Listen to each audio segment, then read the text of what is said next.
MG have gone back to their roots by making two-door convertible sports cars. However, they have a little bit of a twist. This is the MG Cyberster, and instead of going into the stats and the facts and the figures, because there's loads of reviews out there, we're going to talk about 5 real-world things I've experienced while driving this car for the last week. First up, we have to talk about the scissors doors. They can be a little bit temperamental. That time it's worked first try. Now when I say they can be temperamental, you'll go up to the car and you might be standing too close and they won't move. And if it's lashing rain, which it has been this week, that can be a problem.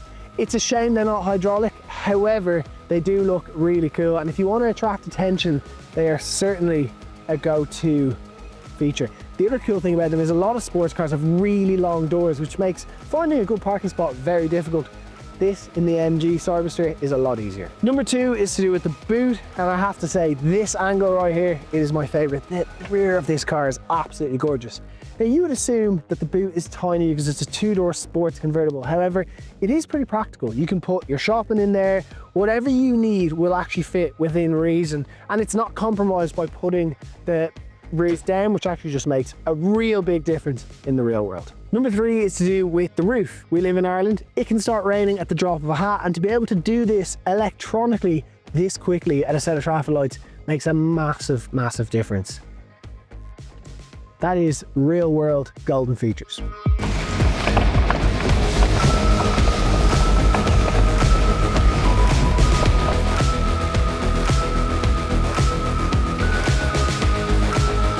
Number 4 is driving, and there is no greater feeling than being on a country road in a car with the roof down.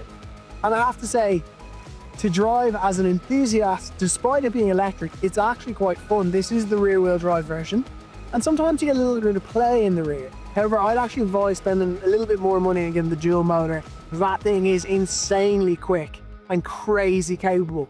But the whole time throughout this, other than a little bit of noise and a little bit of theatre, once I hit Super Sport, I don't really feel like I'm missing out of an engine.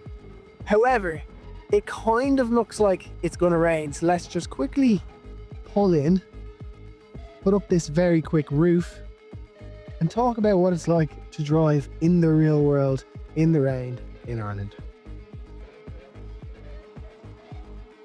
And once you have that roof up, it's actually a pretty quiet, well-insulated cabin. I expected the convertibleness to be a very loud road noise here, but actually it's not at all. Even on the motorway, it's pretty good. And actually on the motorway, MG Pilot, 10 out of 10. You just click this little button here, and what it does is it will keep you at a very safe distance and adjust it to the car in front of you, and also it will keep you dead center in lane. It will take little corners. Obviously you have to keep your hands on the steering wheel, but it does a brilliant job and just makes long journeys 10 times easier. And then when you do arrive into a city, the size is really good. You can find yourself getting in and out of nice parking spots very easily. There's a great 360-degree camera, and as a whole, it's a very comfortable cabin, much more spacious than you'd expect. And really living with it is actually pretty easy. As long as you don't have lots of stuff or lots of friends, it will be delightful to live with.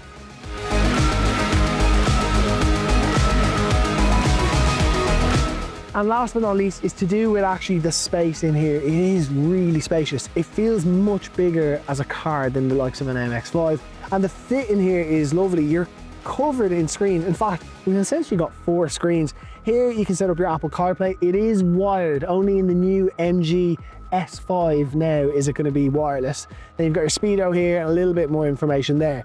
I love that the climate control is down here separately in its own little system, and it's very easy to use. As a whole, it's been a really comfortable car. Obviously it is a 2-seater car. There's not a huge amount of storage in here, but it is comfortable. Big drink holders, Apple CarPlay, life is good. So after spending a week in the Cyberster, I have to say it's an excellent car.